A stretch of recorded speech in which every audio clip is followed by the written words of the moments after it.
Olá! Há um conceito que corrompe e altera todos os outros. Não falo do mal, cujo limitado império é a ética. Falo do infinito. Assim, Jorge Luis Borges iniciava sua biografia do infinito em Outras Inquisições. Oscilando entre os dois extremos do caos e da indefinição, por um lado, e da plenitude e da perfeição, por outro, a visão do infinito desperta o terror e o fascínio do coração humano desde as origens. Segundo o matemático David Hilbert, nenhuma outra questão jamais moveu tão profundamente o espírito do homem, nenhuma ideia estimulou tão frutuosamente seu intelecto. Ainda assim, nenhum conceito permanece tão necessitado de esclarecimento. Por isso mesmo, o próprio Hilbert, referindo-se às especulações de seu colega George Cantor sobre o infinito, diria que ninguém nos expulsará do paraíso que ele criou para nós.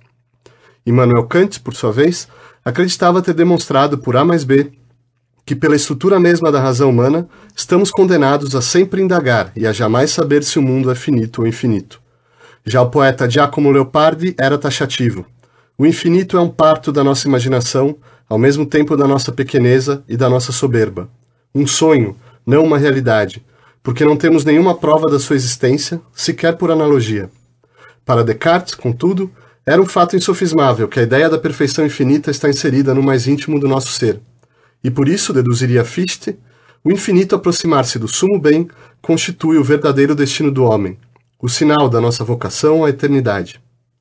Não obstante, o senso comum continua a afirmar dia e noite que tudo o que é bom dura pouco, e as ciências parecem comprovar que todas as coisas nesse mundo e nessa vida têm um fim, a começar por essa vida e por esse mundo. Ou será que não? Para discutir o infinito, convidamos Alexandre Leone, rabino da comunidade judaica de Alphaville e professor do Programa de Pós-Graduação de Estudos Judaicos e Árabes da Faculdade de Filosofia da Universidade de São Paulo, Fábio Bertato, pesquisador do Centro de Lógica, Epistemologia e História da Ciência da Universidade Estadual de Campinas e membro da Sociedade Brasileira de História da Matemática e da Sociedade Brasileira de Lógica, e João Cortese, mestre em História e Filosofia da Ciência pela Universidade de Paris 7 e pesquisador de Filosofia da Matemática na Universidade de São Paulo. João Cortese, então estamos hoje diante de um problema literalmente infinito e que por isso vai exigir uma abordagem interdisciplinar, multifacetada, e eu pediria então que você colocasse as cartas na mesa para os nossos ouvintes e apresentasse o tipo de problemática que vai estar envolvido no nosso encontro de hoje. Bom, obrigado, Marcelo. É um prazer estar aqui com você, o Fábio e o Alexandre.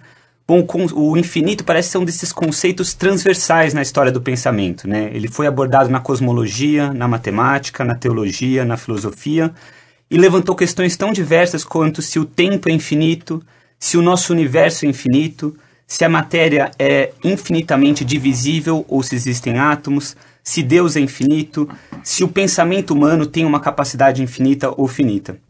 Nisso são levantados vários aspectos. Por exemplo, será que o infinito indica uma perfeição ou uma imperfeição? Será que o infinito é uma ideia princípio a partir da qual o finito é derivado? Ou será que o infinito é derivado do finito? Será que o infinito é símbolo do que não pode ser conhecido pelo homem? Será que ele também, do ponto de vista da linguagem, é símbolo do inefável, ou seja, aquilo que o homem não pode exprimir de maneira alguma? No geral, a gente pode dizer que o infinito coloca em questão para o homem, que em princípio é um ser finito, o desafio de pensar sobre o absoluto, né? Isso apareceu sobre vários aspectos na história do pensamento. Então vamos começar essa história, Fábio, com os gregos justamente, e lá a gente encontra o Anaximandro, que teria uma formulação muito inovadora. Você pode explicar para a gente o que existe de inovador sobre isso, mas basicamente ele dizia que todas as coisas vêm do infinito e vão para o infinito. O que os gregos vão trazer a partir de Anaximandro em diante para a história do infinito? Muito bom dia, obrigado. É um prazer estar na presença dos colegas. Antes de mais nada, acho que seria interessante destacar que nós podemos pensar em dois tipos de concepção de infinito. O infinito objetivo, onde nós tratamos da infinitude dos objetos, dos seres, das coisas, e o infinito num sentido subjetivo, que seria um infinito que pressupõe um tipo de relação, de razão, de proporção entre um observador e o universo, o mar. Quer dizer, algo que transcende, num certo sentido, a finitude da compreensão do sujeito. Ou seja, o infinito enquanto real e o infinito percebido por nós, algo que a gente percebe como sem limite. Exatamente, né? Por exemplo, se o universo é infinito ou finito, parece evidente que eu não vou conseguir compreender o universo como um todo, né? Nem que seja finito, dada a dimensão e a restrição da nossa mente.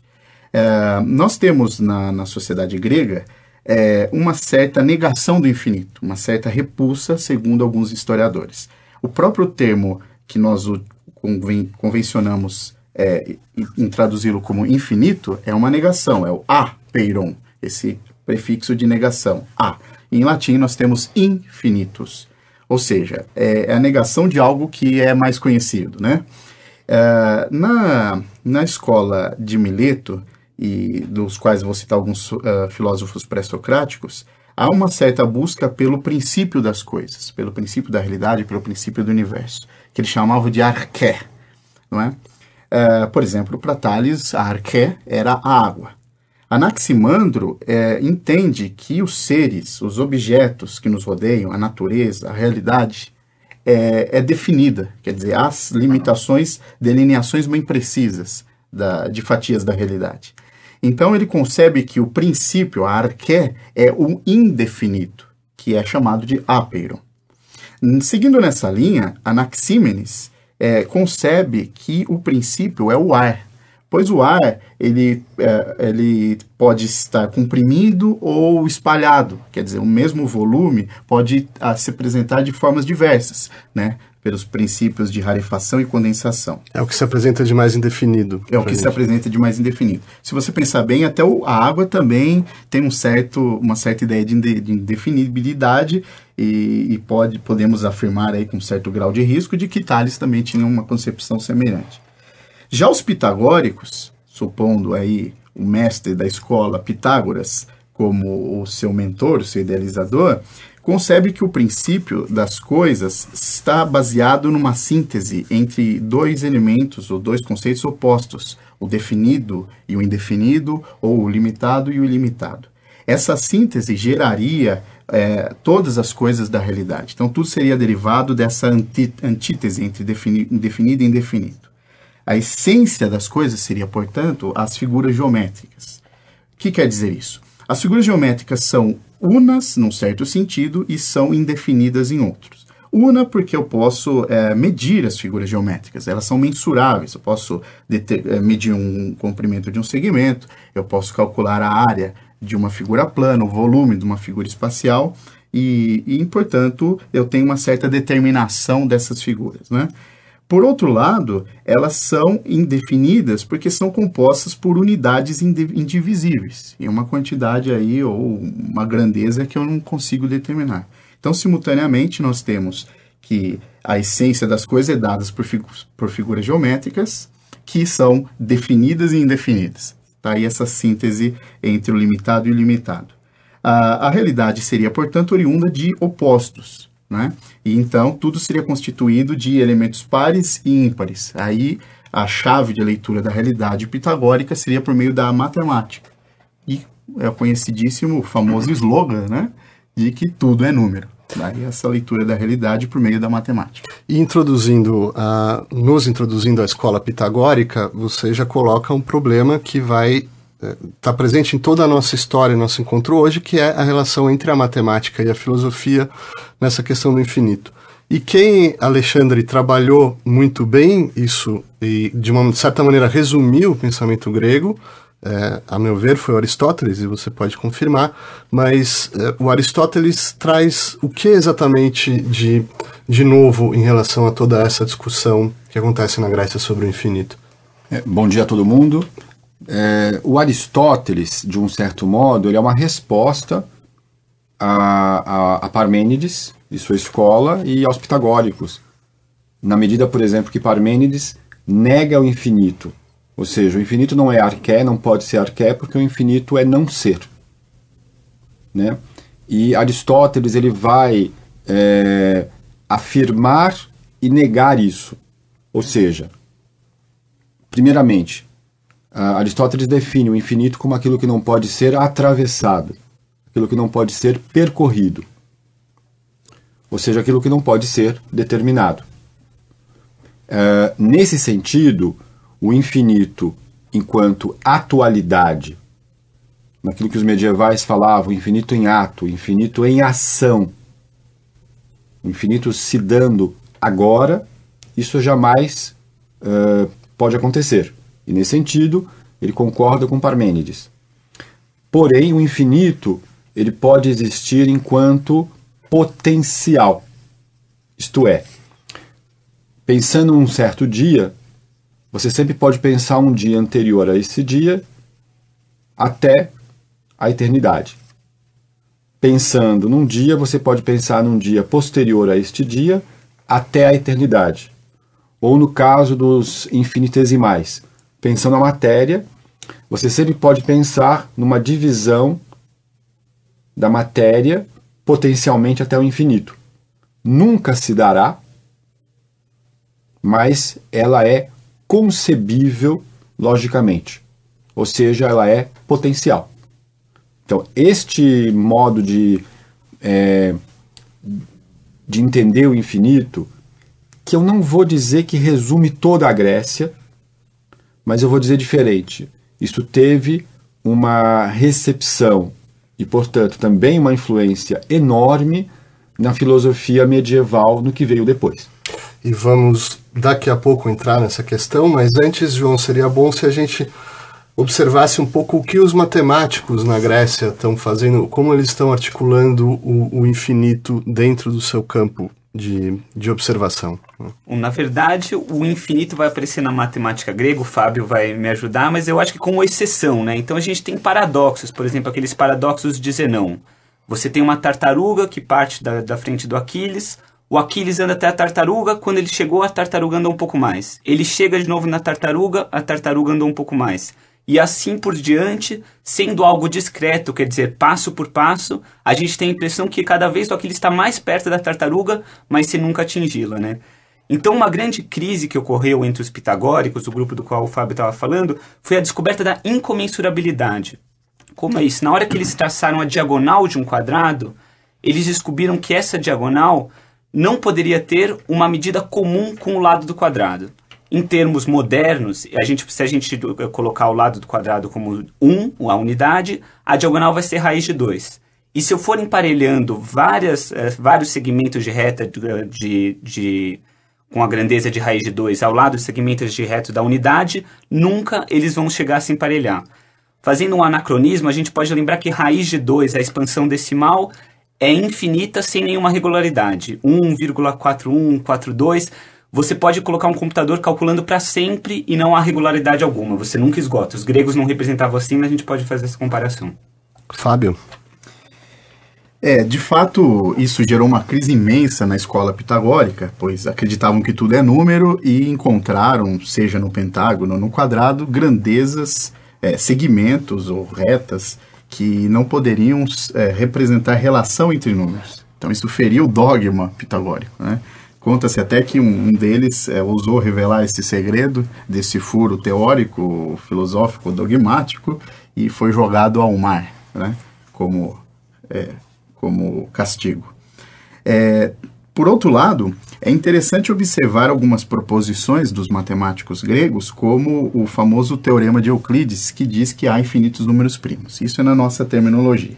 Na expressão euclidiana, a saber, nos elementos, no livro 9, livro 9, proposição 20, ele afirma o seguinte: há mais primos do que qualquer quantidade proposta de primos. Não é? Numa leitura moderna, isso significa que há infinitos números primos. A demonstração que ele apresenta é muito simples, de um certo tipo de proto-indução finita, que é utilizado muito pelos matemáticos até hoje, para tentar, de uma forma finita, fazer demonstrações sobre conjuntos infinitos inumeráveis. Euclides propõe o seguinte: considere uma quantidade finita. Ele afirma que são 3, mas suponha uma quantidade finita de números primos. Tome todos esses primos e multiplique uns pelos outros. Então você tem um produto do primeiro, pelo segundo, pelo terceiro, e assim até o último que você considerar como sendo o último primo. Adicione 1 a essa soma. Bom, evidentemente esse número não é divisível por nenhum dos outros primos, porque vai ter resto 1 sempre.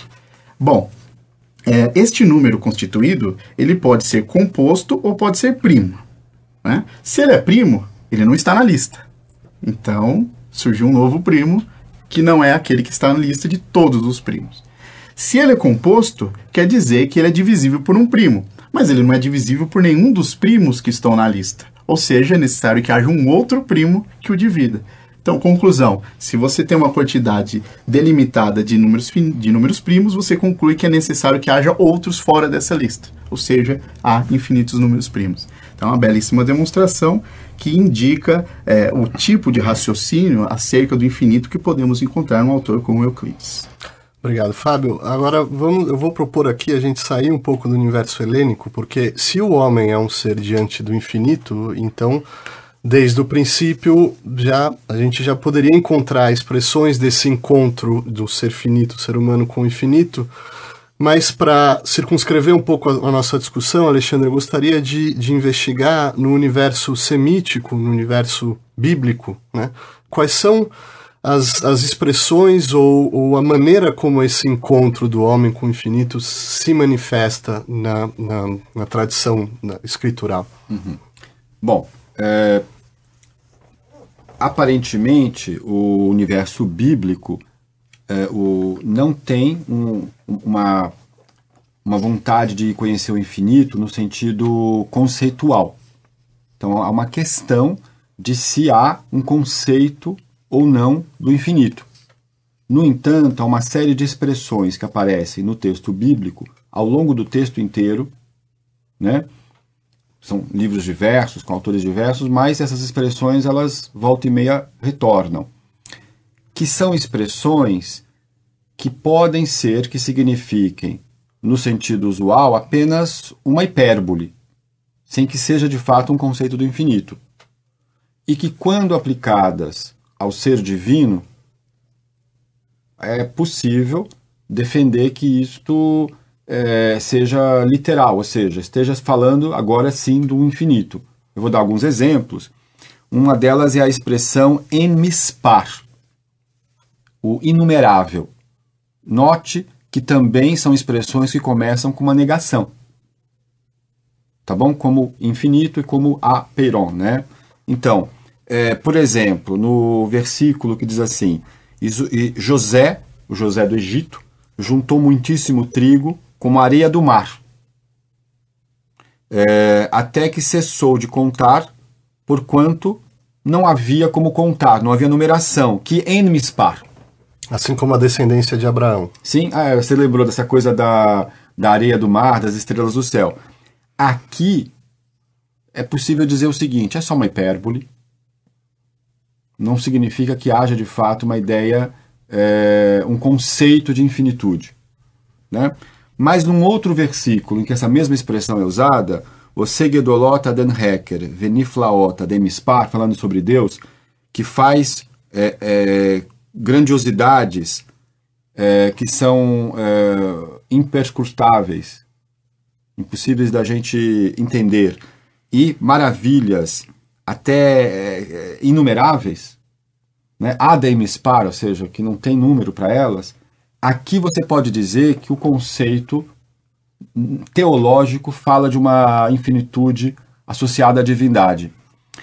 Tem duas outras expressões que aparecem no texto bíblico, além do o enketz, o ilimitado, o sem limite, que também vão ter essa duplicidade.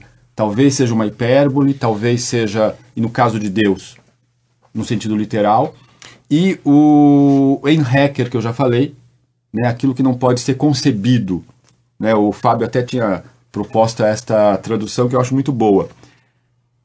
A literatura talmúdica, ou seja, depois do período bíblico, depois do contato dos judeus com o mundo helênico, né, quando a literatura talmúdica vai se dar, até num certo modo, se distanciando do mundo helênico, né, porque ela de fato ela é elaborada no Império Persa, no que hoje seria o Iraque, né, na Mesopotâmia. Todas essas expressões são usadas no Talmud e na literatura em torno do Talmud, mas eles acrescentam uma expressão a mais que terá uma história muito interessante, que é a expressão Ein Sof, aquilo que não tem fim. Que, novamente, pode ser que seja uma hipérbole quando usado no sentido cotidiano, mas num certo livro, que é o Sefer Yetzirah, o livro da formação, alguns traduzem como livro da criação, que é um livro de literatura mística do período rabínico, ainda pré-Cabala.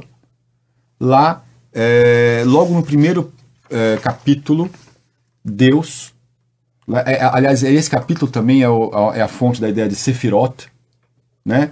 Lá, a Sefirot, que são atributos divinos, né? São associados ao infinito, né?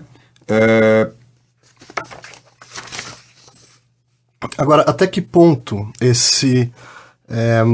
o encontro desse universo bíblico com o universo helênico nos primeiros séculos da era cristã, até que ponto o encontro com o neoplatonismo, sobretudo, vai ressignificar ou vai transformar de alguma maneira essa visão típica do judaísmo em relação ao infinito? Então, o que eu queria só dizer é o seguinte, o que você encontra como coisa comum do texto bíblico e da literatura rabínica é o seguinte: em primeiro lugar, o infinito não é associado com o negativo. O infinito não é associado com o imperfeito. Na verdade, a associação com o perfeito, com o divino, se dá tanto no texto bíblico como na literatura talmúdica. Ou seja, por quê? Porque o infinito é associado com o grandioso, e o grandioso é o divino. Ou seja, isso acontece antes, em paralelo e depois do encontro com o mundo helênico. Se isto tem uma associação anterior ao neoplatonismo, se isso pode ter influenciado os autores neoplatônicos, lá em Alexandria, onde esse encontro se dava, isso a pesquisa um dia dirá ou não. A pesquisa também é infinita. Agora, isso vai ter uma repercussão na Idade Média. Porque quando, de fato, esse encontro acontecer entre o neoplatonismo e essa literatura judaica, até místico-judaica, lá no século XII, na Provença, isso vai gerar a Cabala. Certo. Antes disso, João, eu gostaria que a gente investigasse um pouco esse mesmo encontro do universo bíblico com o universo helênico, agora na perspectiva cristã dos chamados padres da igreja e depois até a gente chegar à Idade Média. Sim, como o Alexandre falou, tem como que uma inversão da valoração do infinito, né? Se para os gregos ele era algo negativo, também na teologia cristã, ao longo da Idade Média, o infinito começa-se a pensar no infinito como algo de positivo, um atributo divino.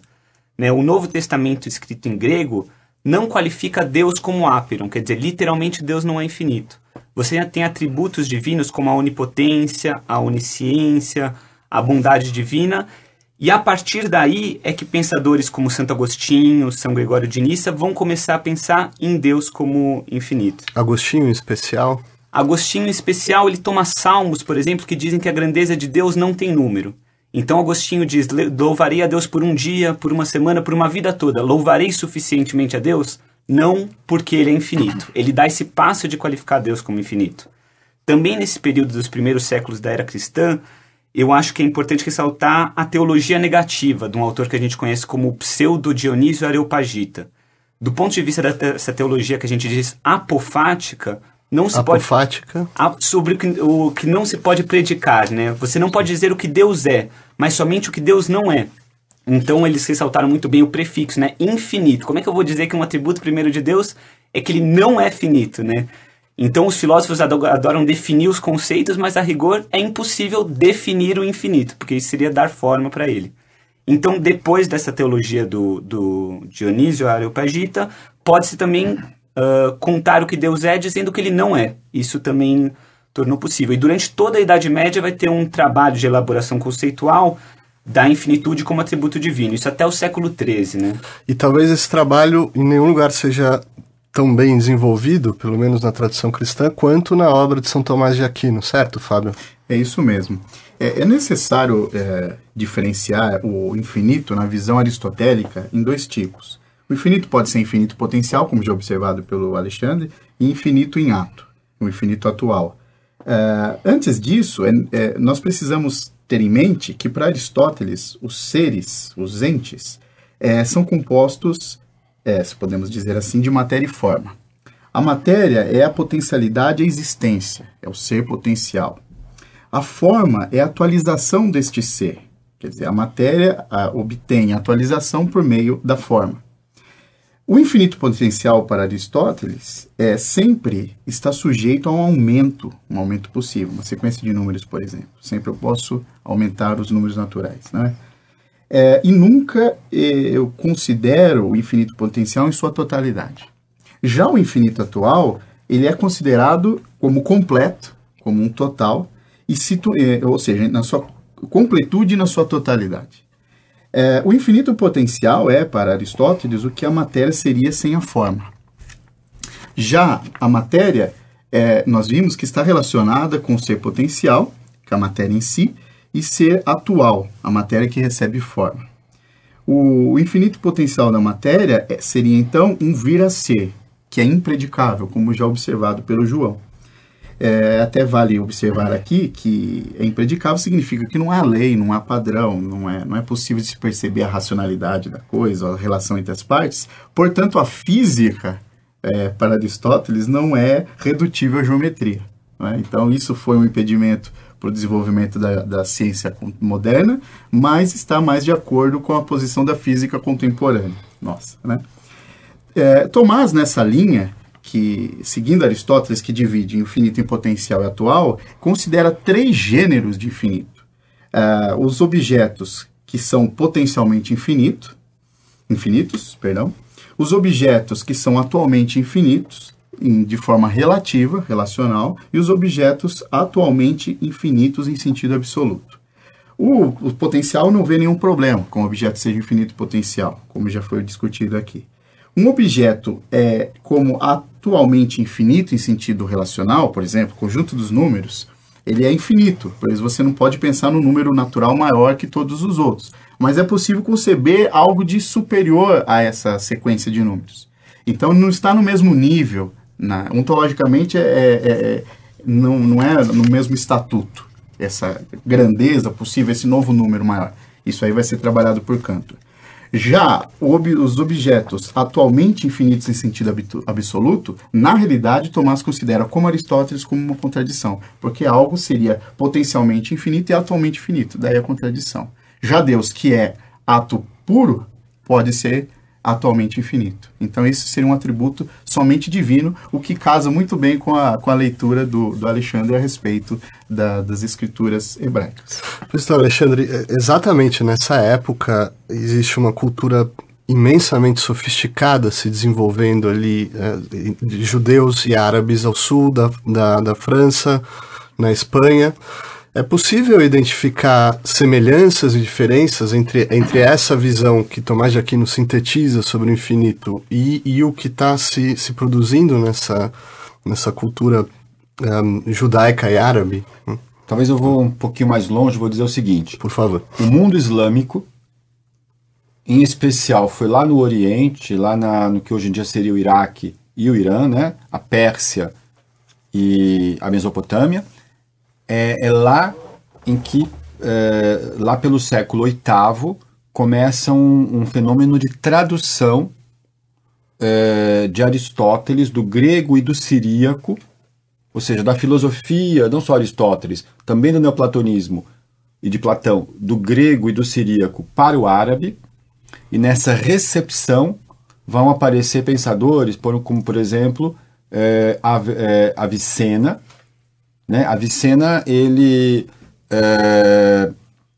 em cima disto, isso vai acontecer com, vamos dizer, com o paradigma aristotelizante, em geral na filosofia árabe e na filosofia judaica, é a negação do infinito em ato como um dogma, como um fato estabelecido, né?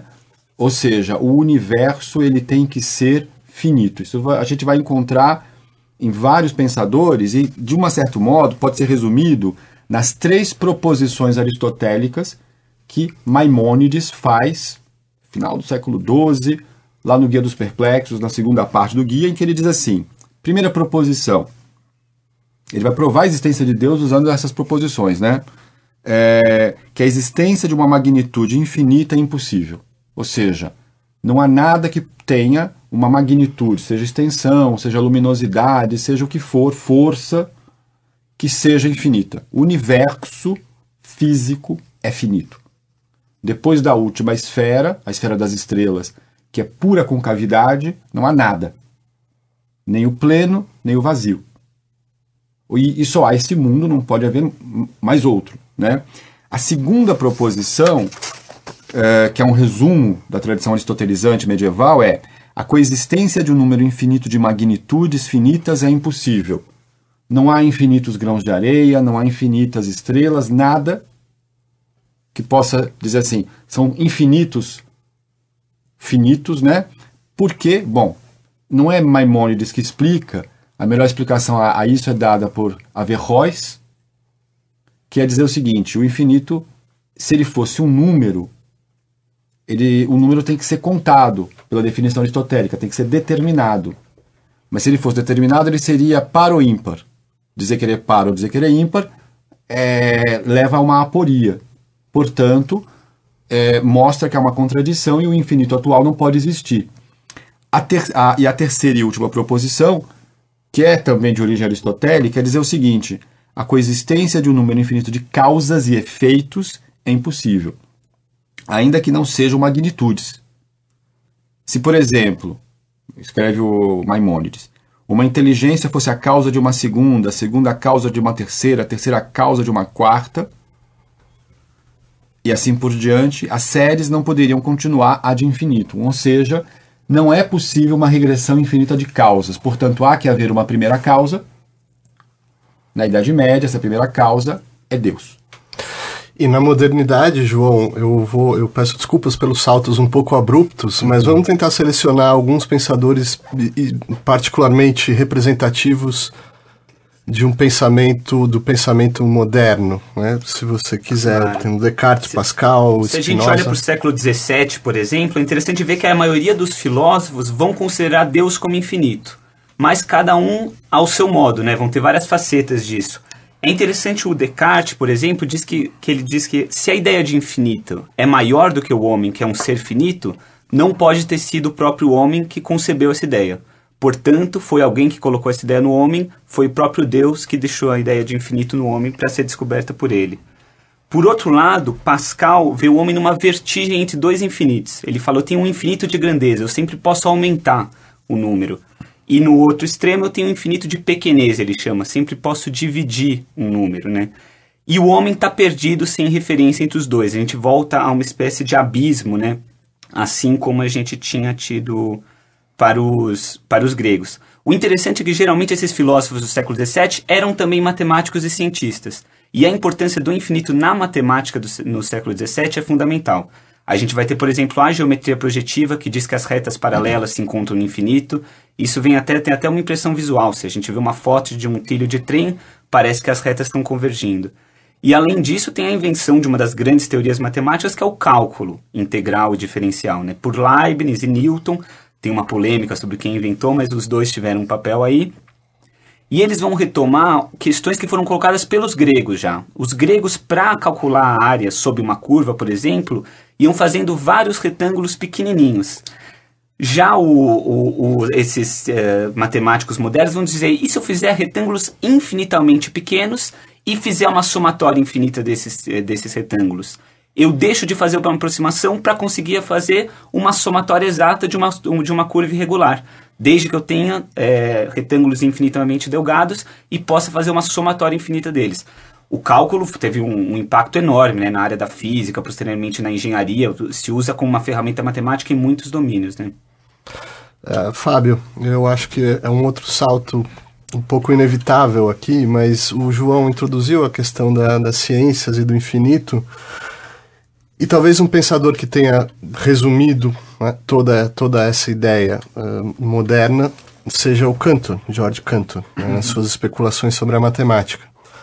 Eu gostaria que você introduzisse aos nossos ouvintes o que o Cantor tá fazendo em termos de especulação na matemática infinita. O Georg Cantor é considerado o pai da teoria de conjuntos. Ele é chamado do homem que pôs o infinito no bolso. Ele desenvolveu uma teoria onde ele considera os infinitos, já falei até no plural, como objetos atuais. Quer dizer, ele também faz uma distinção entre infinito potencial, o infinito atual relativo, que ele chama de transfinito, e infinito absoluto.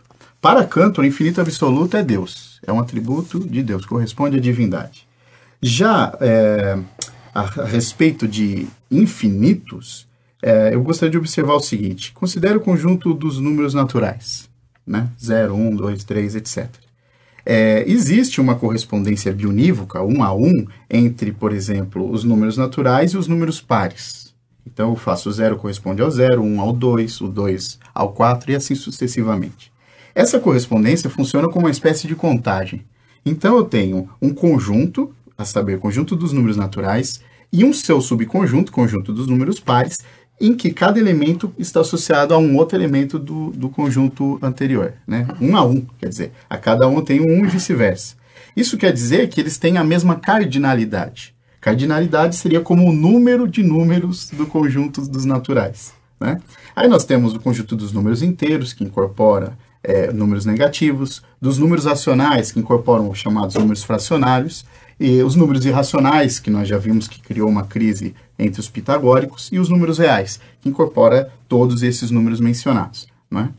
É interessante que o conjunto dos naturais, dos inteiros e dos racionais possuem a mesma cardinalidade. Isto é, eu consigo achar uma função chamada bijetora, aquilo que a gente estuda na escola e não sabe muito bem para que serve, uma função bijetora objetiva, e concluímos que a cardinalidade dos conjuntos é a mesma, né? Que é chamada de Aleph Zero por Cantor, que era de origem hebraica. Era um filho de mãe luterana, pai católico, convertido do judaísmo. Então eu acho que esse Aleph aí não é o escolhido por acaso, ele chama de Aleph Zero.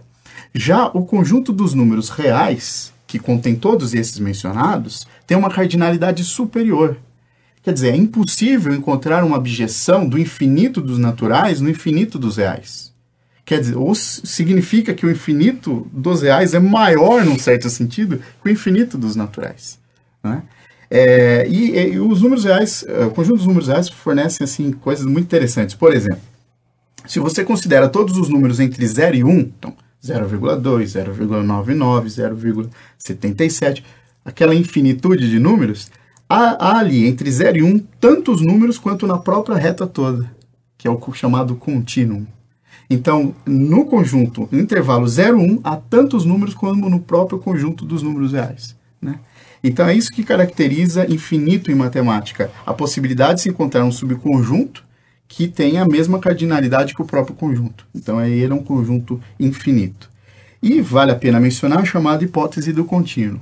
Cantor não consegue encontrar um infinito, grosso modo, né, para ficar mais acessível, não consegue encontrar um infinito entre o infinito dos naturais, do Aleph Zero, e o infinito dos reais. Então ele conjectura que entre os dois não há outro tipo de infinito, né, mas há uma cadeia infinita de infinitos, né? Então ele cria uma nova hierarquia de infinitos, ele brinca com os infinitos. E existe o infinito absoluto para Cantor, né, João? Exato. O Cantor não teve uma resposta positiva dos matemáticos da época, né? Era algo muito contraintuitivo. Então, Kronecker, por exemplo, que era um matemático da época, tem uma frase famosa onde ele diz: Deus criou os números inteiros, o resto é obra do homem. Então, uma provocação quanto a essa atualização do infinito na matemática, né? Por outro lado, Cantor escreveu na época para o Papa Leão XIII e para teólogos, os quais responderam para o Cantor e tiveram um diálogo muito profícuo. Qual que era a questão? Será que os vários infinitos de Cantor tiravam de Deus o atributo de ser infinito? Cantor disse que não. Ele disse que estava elucidando qual era a verdadeira infinitude divina, essa noção de infinito absoluto, que seria a totalidade de todos os conjuntos infinitos, né? Então, com o Cantor, a gente tem um tratamento do infinito, de novo, do ponto de vista matemático, filosófico e teológico. Então, eu queria, Alexandre, pedir uma coisa talvez um pouco difícil, mas que a gente comprimisse 500 anos aí de pensamento judaico sobre essa questão, porque a gente falou do Maimônides e depois temos outras figuras importantes, como Crescas, o próprio Spinoza, até chegar a Levinas, né, no século XX. O que está em paralelo, né, ou conjuntamente a essa história que a gente traçou aqui, né, o que está se pensando em termos de infinito no pensamento hebraico? Tá. Bom, no final da Idade Média, o paradigma aristotélico, tanto no mundo cristão quanto no mundo judaico, e no mundo árabe a filosofia tinha praticamente acabado, mas também por conta da crise do aristotelismo ali, o que acontece? Você tem investigações sobre a possibilidade do infinito. Nicolau Oresme, João Buridan, né, no mundo cristão, e você tem lá no final do século XIV, começo do século XV, um anti-aristotélico judeu, Hasdai Crescas, que propõe que o universo é infinito, que há infinitos mundos, infinitos cosmos, ainda pensando em termos geocêntricos, né, propõe uma prova da existência de Deus baseada na infinitude, prova essa que será depois usada por Spinoza. Né, muito do que foi pensado de infinito em Spinoza é uma recepção da discussão feita e dessa crítica feita por Crescas a Maimônides e ao aristotelismo. No mundo cristão você vai ter Nicolau de Cusa, vai ter Bruno, né? Ou seja, há um momento entre o final da Idade Média e o século XVII onde o infinito borbulha de várias formas. Spinoza, ele vai basear toda a sua ontologia no infinito, né? Mas é interessante como o infinito e a unidade vão se encontrar. Ou seja, a substância que é infinita, que tem infinitos atributos e que é eterna, que é o infinito fluir do existir, ela é um. Então o infinito e a unidade, como aquelas duas paralelas, de algum momento se encontram ali, tá bom? Dando um salto para o século XX, para Levinas, em Levinas, justamente o infinito aparece não como uma forma de basear uma ontologia, mas como uma ruptura com a ontologia. Ou seja, Levinas não diz que a ontologia é ilegítima. Ele só diz que a ontologia não é a primeira filosofia. E como é que ele sabe disso? Bom, aplicando a noção de infinito e mostrando que o infinito rompe toda a totalidade. A ontologia pode, no máximo, falar de totalidades. Portanto, o que rompe com a totalidade? E com isso, o que fazer? Isso é aquilo que está além do conhecimento. É o outro. É o transcendente. Que é, por um lado, Deus, né? Por outro lado, é o outro na minha frente.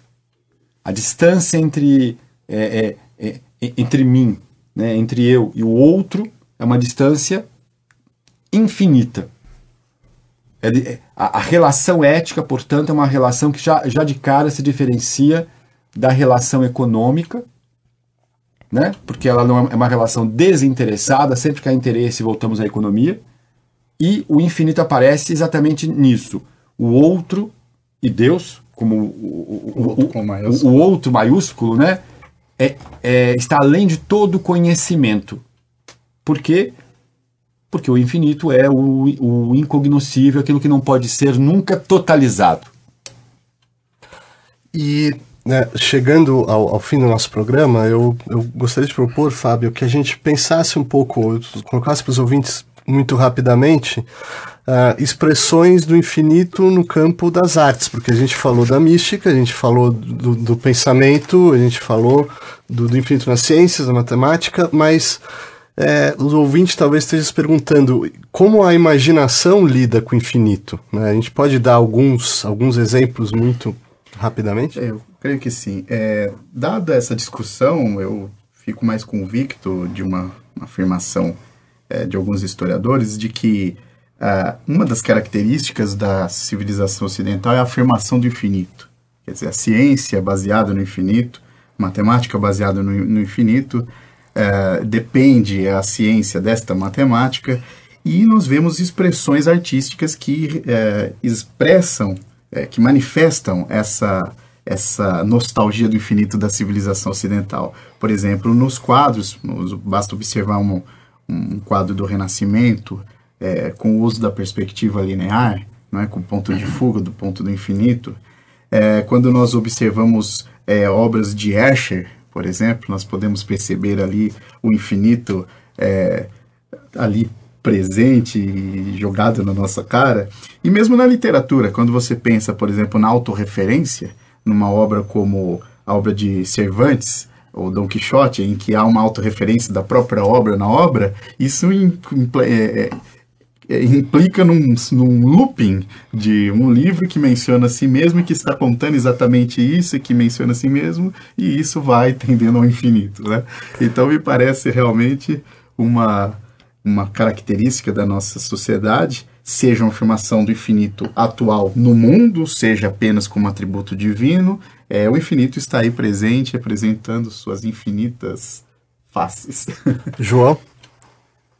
Também na arte, você diz, eu acho que é interessante como tanto a arte quanto a ética desafiam a noção de um conhecimento possível do infinito, né? A categorização do infinito de alguma maneira escapa. Então, mas na arte a gente tem outras manifestações, por exemplo, na literatura, tem um conto de Jorge Luiz Borges sobre a Biblioteca de Babel, né? São todos os livros que poderiam ser escritos com as combinações das nossas 23 caracteres. Né? Então, teria um livro contando essa nossa reunião, esse livro traduzido para o chinês, a demonstração da impossibilidade desse livro em chinês escrito, ainda seria um conjunto finito, mas indica para nós o que poderia ser a vertigem desse infinito, né? Alguns cosmólogos discutem contemporaneamente, se o universo for infinito, será que tudo que é possível vai acontecer em algum momento? Traz alguma vertigem. E parece que de alguma maneira na história do pensamento a gente pode escolher entre essas duas atitudes. Ter uma vertigem com o abismo do infinito ou ter uma contemplação do infinito, ainda que incompreensível categoricamente pelo homem. Só pode ser vivido existencialmente. Então a gente deixa para os nossos ouvintes essa escolha. Nosso tempo acabou. Obrigado, Fábio Bertato. Obrigado, João Cortez. Obrigado, Alexandre Leone. E obrigado por ouvir. Até a próxima.